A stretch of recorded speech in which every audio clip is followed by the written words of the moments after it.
Investing is a personal thing. You have to do it by yourself. You don't do it with a committee. You have to be able to have the emotional strength to stand the volatility of the market in general and stocks in general. If the key organ here is not the brain, it's the stomach. Do you have the stomach for this? Do you have the patience for it? You should be able to look in the mirror and say to myself, what am I going to do if the market goes down?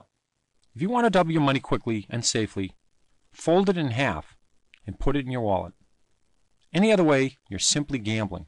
A good stock can take 2, 3, even 5 years before it really pays off.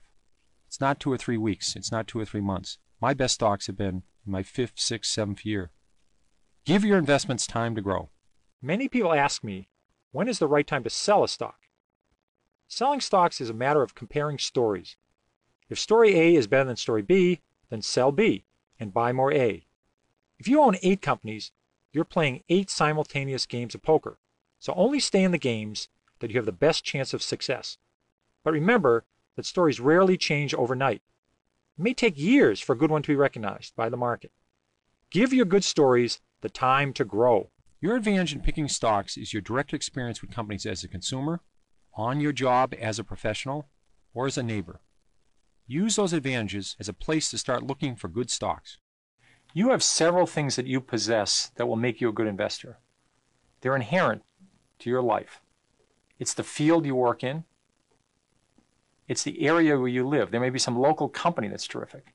You're a consumer. You see some products. You see some services that are terrific. We bought a Volvo. It was better than the American station wagons. It was safer. The price was right. I did a little bit of research. I found that Volvo, the stock, it's a Swedish company, was selling equal to its cash. You're paying almost nothing for the company. They had lots of other divisions that were doing terrific.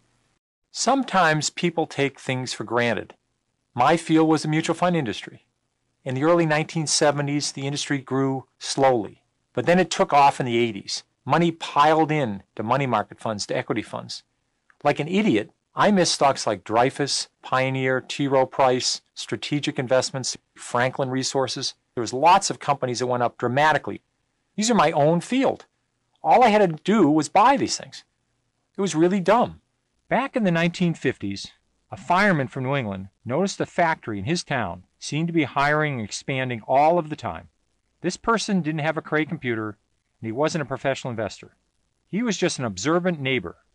He decided to put $2,000 per year into TAM brands, then called TAM Packs. By 1972, the fireman was a millionaire, just from using his local edge. If you know something that will drive a company's earnings higher, you know something that will drive the company's stock higher, sooner or later. But you can't just guess at it. You have to have some reasons, such as costs are coming down or a new product's going to be a big hit. Research is developing a company's story, an idea of why earnings should go up or down. It doesn't mean sitting in the library for hours, reading SEC filings, or fiddling with a calculator. Research is exciting. It's very little math. When I owned Chrysler, it was the biggest position in my fund. When I was at a movie theater, at a sports event, I'd run into somebody driving a minivan. I'd ask them, what do you think of the minivan? Would you buy another one? What do you like about it? People would say, well, it's a little underpowered. They only have a 4-cylinder engine. I knew they were already working on a 6-cylinder engine. So this is research. Research starts with the things you know, your edge. If you're a mechanic, look at the tools you use. Which are the best? Which are the best value?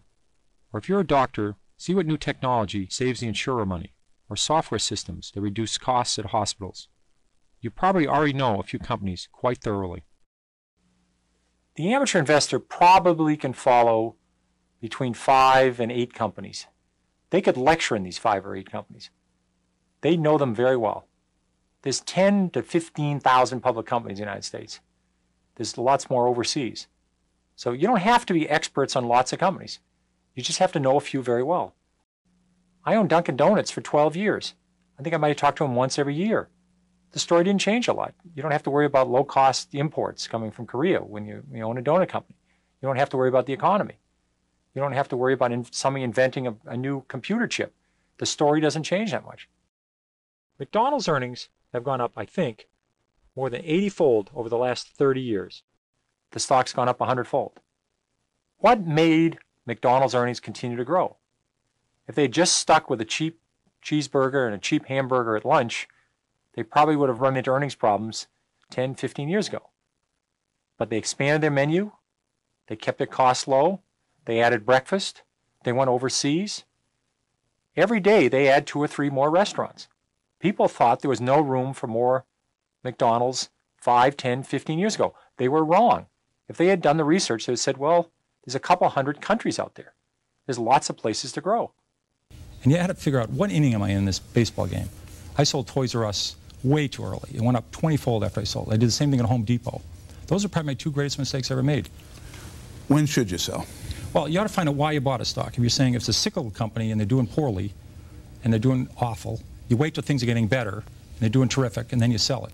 But with a growth company, you have to say, Walmart's case, 10 years after they went public, you could have bought the stock and made 500 times your money. Because they still are only in 15% of the United States. And they could say, why can't they go to 17? Why can't they go to 19? Why can't they go to 23? So for the next 4 decades, they went around the country. So you have to say to yourself, in this stock, I have a 10-year story, a 20-year story. You ought to be able to write that down and follow that. And that's what I do with the company. And that's your decision. That's how you sell it. We have a novel element for many investors today in the trust issue. Yes. We also have security problems that we didn't traditionally have in America. Have they changed the way you pick and believe in stocks? No, you still buy a company, and you buy a company to grow. And if it's a textile company or it's an electronics company or a software company, you better understand what they do. And if they do well, the stock will do well, no matter what happens to the market. If the Dow Jones today was 1,000 or 500, you would have made a lot of money in McDonald's. You would have made a lot of money in Johnson & Johnson. You would have made a lot of money in Gillette. These companies' earnings have gone up a lot the last 30 years. And if the market was 50,000, you would have lost money in Burlington Industries. I recommended that in 1969. I think it's gone from 34 to 2 with no stock splits because their earnings have been terrible. Well, your modesty actually makes an important point, which is people with the best batting averages in the world don't bat 1,000. Yeah. I sometimes get angry mail, particularly during bear markets, saying so-and-so recommended such and such and it went down. Yeah. Well, how often did you come up with a clinker? Well, this is a funny business. You don't have to be right even 5 times out of 10. If the times you're right, you make a double and triple. It offsets all those times you lose 20 or 30%. So when you buy a stock, you ought to say to yourself, how much can I lose and how much can I make? And you ought to be able to make a lot. Because stocks are risky. I mean, look at how much we lost in AT&T. Look how much we lost in Xerox. These were quality companies. You know, you could lose a lot in a stock. So you got to say to yourself, how much can I make? Because I want to buy a stock, if I'm right, I'm going to make a double or triple.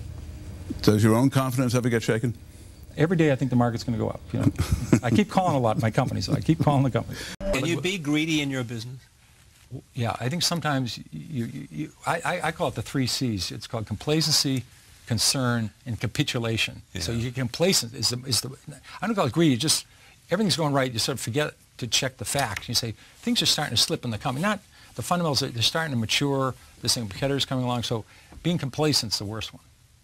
And that's the one that happens most often? Yeah, well, unless you're working hard. If you're working hard, you're always checking with competitors, you're checking with customers, suppliers. Right. You're trying to do work to find out, is this company still early?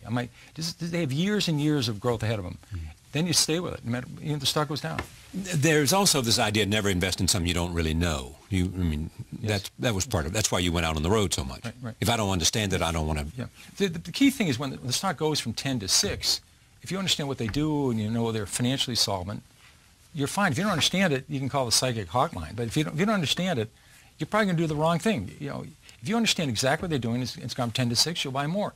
If you're confused to start with, you'll say, well, there must be something wrong there. And then you're out. And then a lot of times stocks are going to decline. I mean, some of my best stocks have gone from 18 to 8, then to sometimes to 40. And some have gone from 18 to 0. But at least I wasn't adding to it on the way to 0. A lot have gone to 0. So if it's going down, you're not adding to it? I mean, sometimes you are. If the fundamentals are getting better or the same. Yeah. But if they're deteriorating,